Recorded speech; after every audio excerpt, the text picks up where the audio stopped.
safari begins in the Little Aturi Forest, and animals that live in the forest are highly camouflaged to help protect themselves. Start to look among the trees and the brush to find these animals. Now take a look out to the right-hand side. You see an animal with a brown body. It's got a white face and striped legs. That's an okapi. Now because of those stripes, many people think the okapi is related to the zebra, but that's the only living relative to the giraffe. They have a tongue long enough they can reach out and lick both of their eyes. That's also how they pick their nose. Coming up on the left-hand side, two big black and white birds. These are the saddle-billed storks. Now when those storks stand straight up, they're about 5 feet tall. They grow to have a wingspan up to 9 feet. And to put that in perspective, if you look above you, 9 feet is the width of the canopy on top of the safari truck.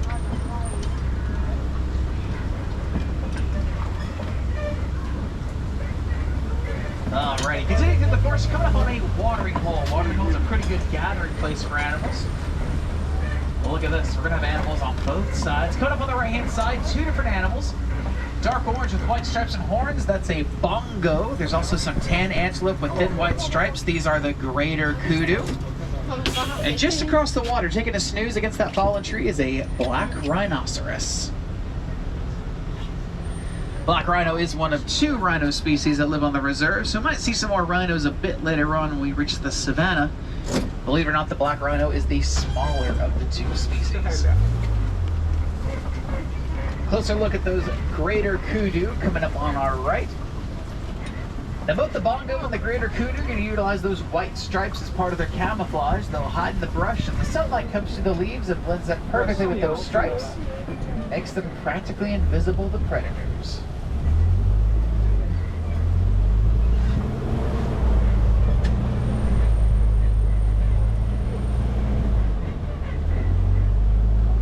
Let's continue through the forest. A few more places I want to check before we head a little deeper into the reserve.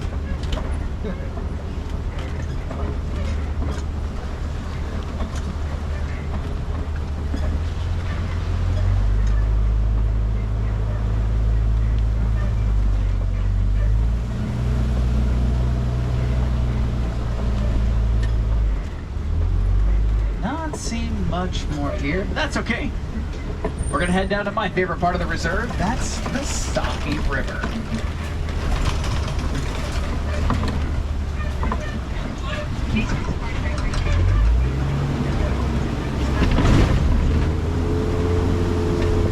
Now the Safi River is going to be a great place to look for aquatic animals and any other animals like to hang around the water. Coming up on the right, this will be the basin of the river. The river itself is a bit further on the left, so both sides of the truck are going to get great views of the water. Coming up on the right, you'll see some big white birds. These are the pink-backed pelicans. They get their name because during mating season, they'll develop a pink back to attract a mate. And if they have an egg together, both the male and female will take turns sitting on the nest. To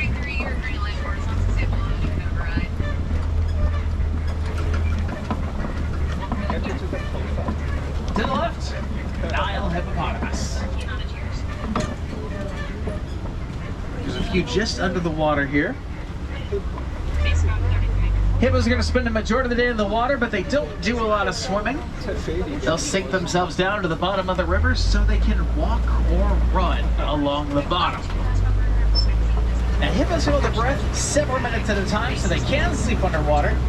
They'll hold their breath and float to the top, take another breath, then re-submerge, all without waking up.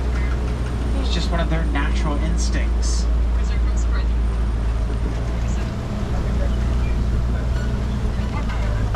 Like I'll catch a glimpse of some more hippos coming up on the left. They're around the waterfalls. We're on the rock face. Over to our left. Now we're about to cross the bridge. As we cross, look out up to your left-hand side. You're looking for Nile crocodiles.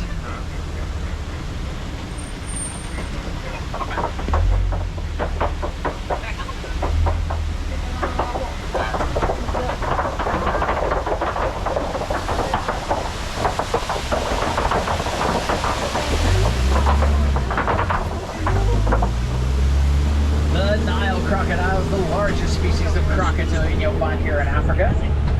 They get a pretty ferocious reputation because of that water's edge hunting strategy, but crocodiles can be very gentle, especially when it comes to their eggs. They'll take eggs from their nest and roll them around their jaw to help them hatch. Just goes to show no matter how ferocious you might think an animal is, doesn't mean it also can't be a very good parent. And we are going to be changing ecosystems. We're going to head down to the savannah. The savannah is home to some of the more popular animals on the reserve. Might see some giraffe, maybe some zebra, possibly some Ankole cattle. And coming up on the right, this is a baobab tree. It's the nickname the Tree of Life because it can hold thousands of gallons of water in its trunk.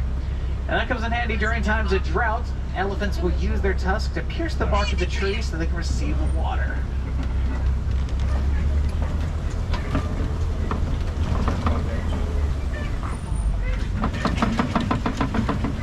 As we make our way down to the savannah, we're going to make our way down the overlook. You might spot some animals off in the distance. We're going to make a big loop around the savannah, so any animals you see off in the distance, there's a good chance we'll get a bit closer very shortly.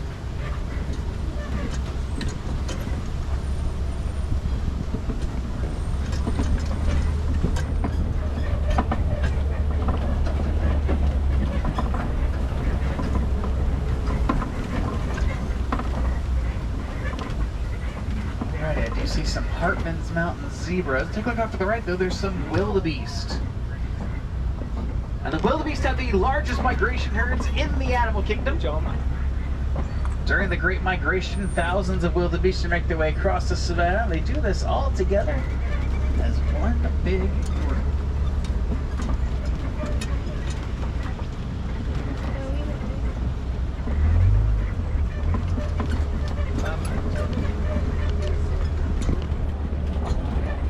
See what else we can find.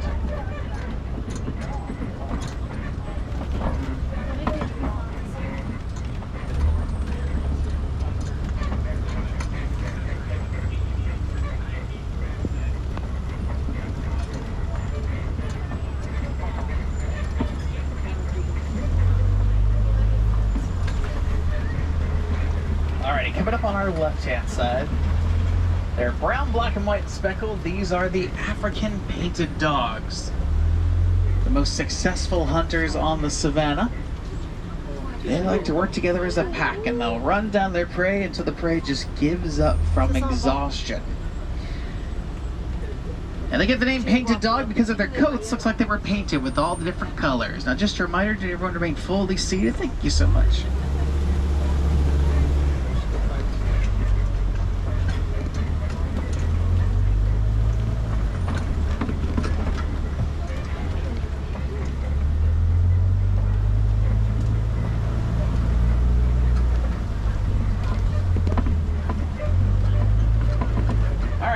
Way off to our left, kind of hidden behind the brush and behind the tree, there's some brown antelopes with big curved horns. Those are the sable antelope. Remember that Harambe Wildlife Reserve sign I pointed out? That is the official emblem of the reserve, the sable antelope. Another antelope coming up on our left, up on the hill, just on the edge of the brush, that's an eland. The eland is the largest species of antelope you'll find here on the reserve. That's a male eland. He weighs about 2,000 pounds. But coming up, the Hartman's Mountain zebras.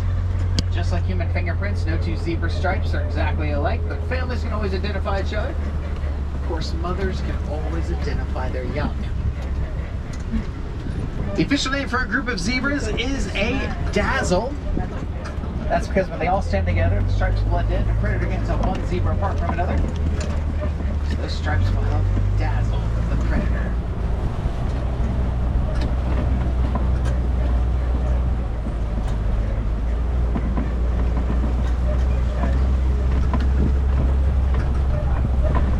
Stepping out of the brush, coming up on our right-hand side, some Ankole cattle, sometimes referred to as Watusi cattle. That's because they were first domesticated by the Watusi tribe here in Africa. Take a look at those horns. They look really big and heavy, but on the inside, it's just a honeycomb structure. There are blood vessels that run from the tip of the horn all the way back down to their head. So the cool air will run through that structure, pull down the blood vessels, so each horn acts like a ventilation system for the animal.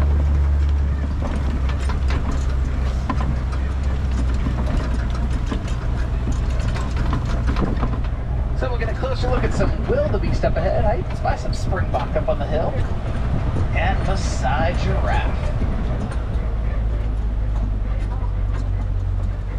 Wow. 18 to 20 feet tall, that is the longest neck in the animal kingdom. Surprisingly, a giraffe's neck is only made up of 7 vertebrae. That is just like a human neck. The giraffe's vertebrae are just a bit bigger and more spread out than ours.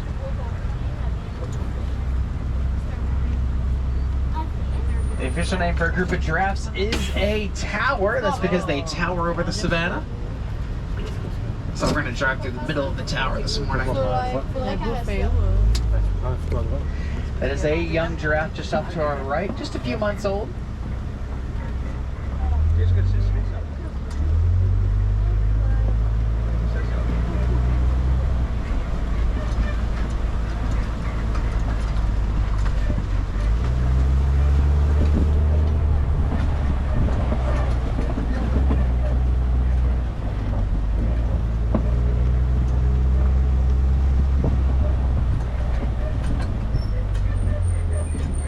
Alrighty. We're going to take a slight detour off the savannah because we're going to head to elephant territory. Up ahead, see these trees that have fallen down? They haven't fallen naturally, they've been pushed. When elephants carve their trail, they're not down anything in their path. Let's see if we can go spot some elephants this morning. Coming up on our right, an African elephant.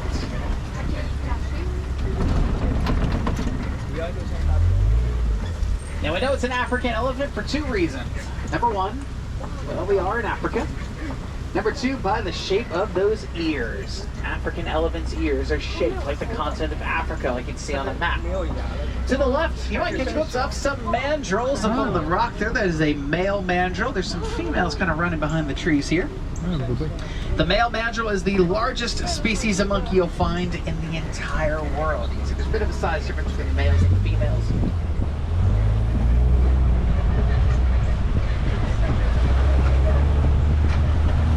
Now this trail will lead us down to the savannah watering hole, so let's go see what other animals we can spot this morning.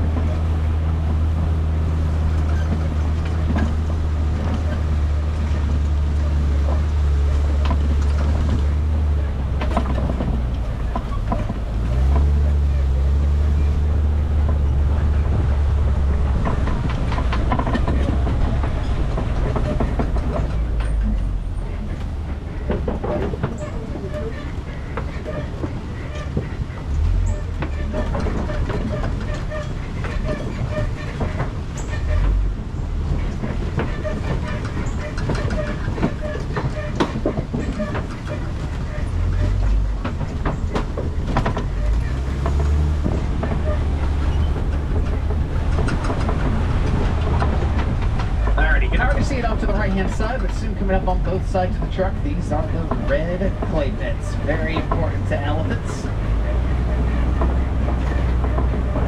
To the right, you can see some tusk marks. Elephants are going to loosen the clay so they can eat it. That red clay contains all the extra nutrients these animals need. You can think of it like the ultimate elephant multivitamin. It looks like we are going to see some more elephants coming up on our left. We'll get a little closer to the watering hole to get a better look.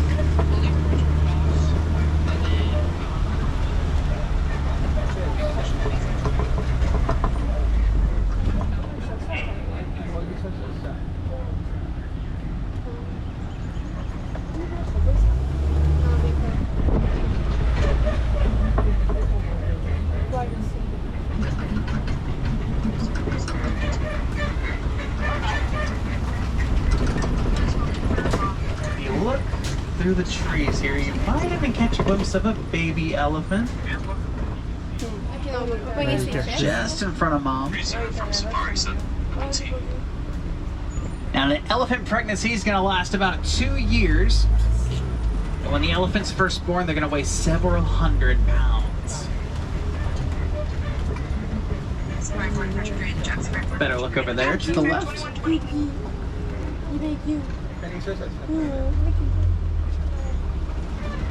Reserved from Safari 17.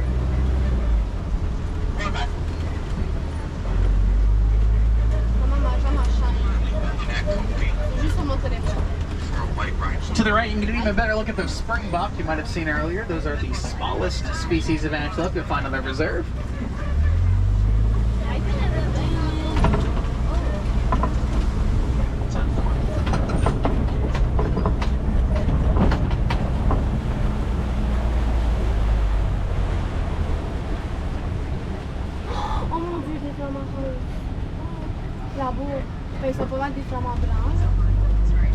Alrighty, coming up on the island, the greater flamingos, the largest of the flamingo species. Now, flamingos get their pink color from their diets. They eat a lot of shrimp and crustaceans. It takes about 2 years for a flamingo to truly develop that pink color.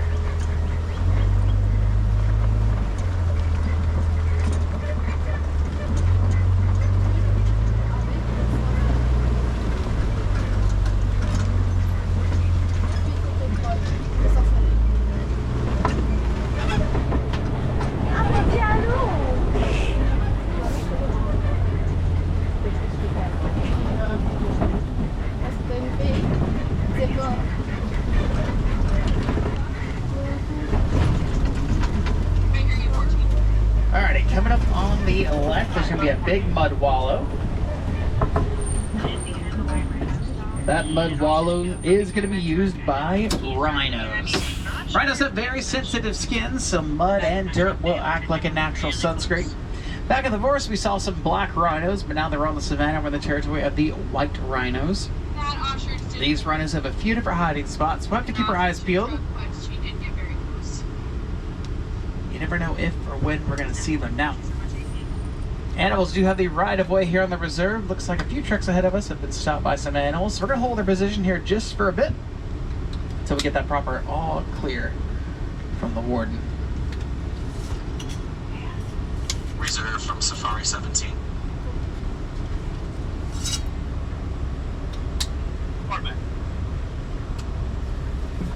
We are now back on the move. And we're trying to make that big up there.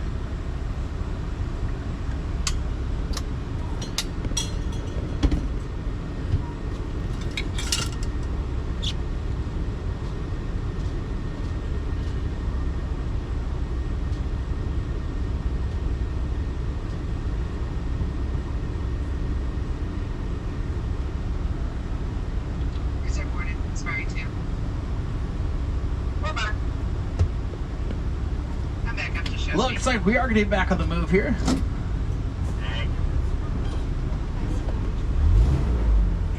Let's go see if we can find those rhinos.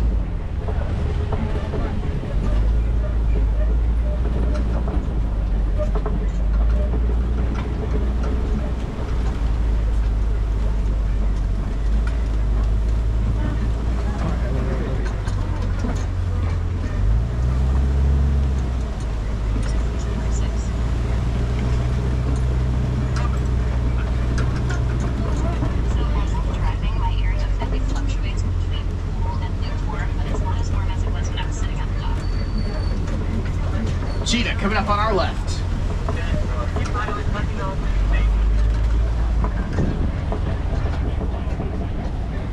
Now the cheetah is the fastest animal on all four legs, but they can only hold that top speed for a few seconds.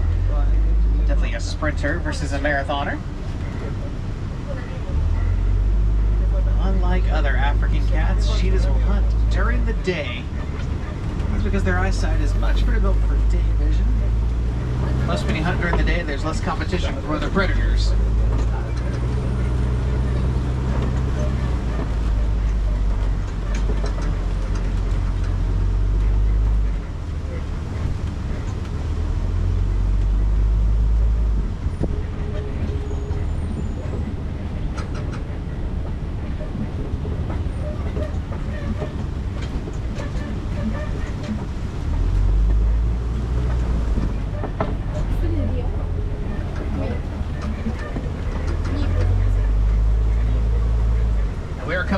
on the Kopi Rocks. Now, Kopi Rocks jut out of the surface of the savannah and create these dramatic landscapes.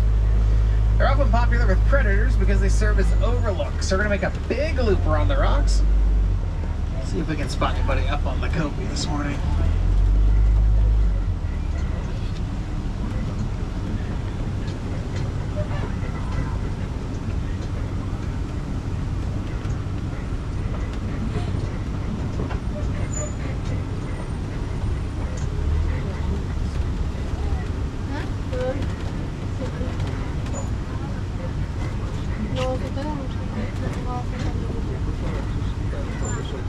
African lion to our left. That is a male. And a female as well. When it comes to lions, the females are the hunters. Males are going to stay behind to look after the cubs. But if there are no cubs present in the pride, the male can join the females with hunting. Females will go out first. Males stays a bit further back to provide any backup that might be needed. Off to the right, look at those white rhinoceros. You might also catch a glimpse of an ostrich.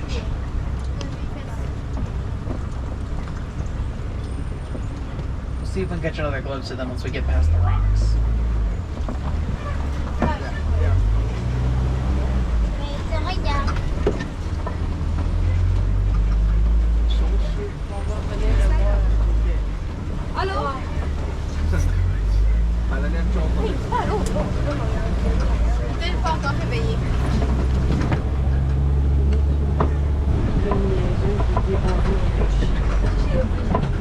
Warthogs coming up on our left.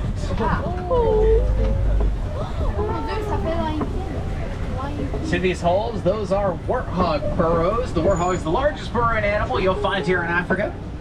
They'll take holes in from other animals and widen them out with their tusk. That's where they sleep at night. At night they will back themselves in, so those razor sharp tusks are ready to meet anything that might come along during the night.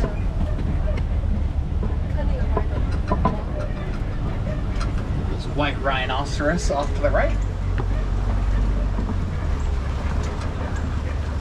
The ostrich just stepped just to the other side of the research truck, so you might catch a glimpse through the window.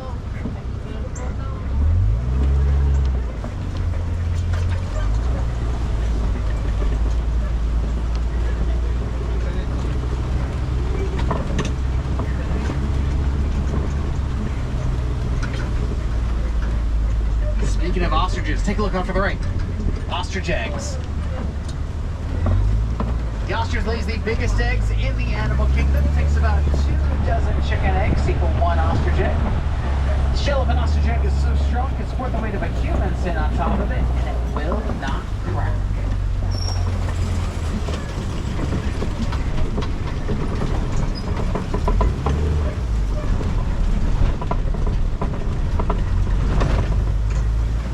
We just crossed into Magadi Glen, home of Warden Wilson Matua's outpost. Here at the outpost you'll find Nigerian dwarf goats. Warden has these goats because he wants to promote coexistence. Humans and animals can live together and learn from one another. Here at the Harambe Wildlife Reserve we work very closely with the Disney Conservation Fund. If you'd like to help make a difference, you can donate to the Conservation Fund at any merchandise location. Disney will match your donation dollar for dollar. You also get a Conservation Hero button when you make a donation.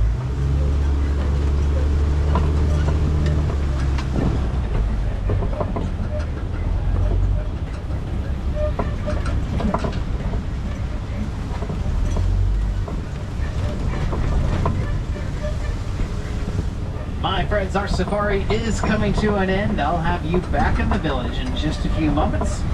If you'd like to see some more animals, I highly recommend the Gorilla Falls Exploration Trail. This trail takes about 15 to 20 minutes to complete, but it is self-guided, so feel free to take as long as you like. On the trail, you get to see gorillas, meerkats, naked mole rats, there's underwater hippo viewing, and a bird aviary. And all strollers and mobility devices are welcome on the trail, so everyone gets a chance to see more animals.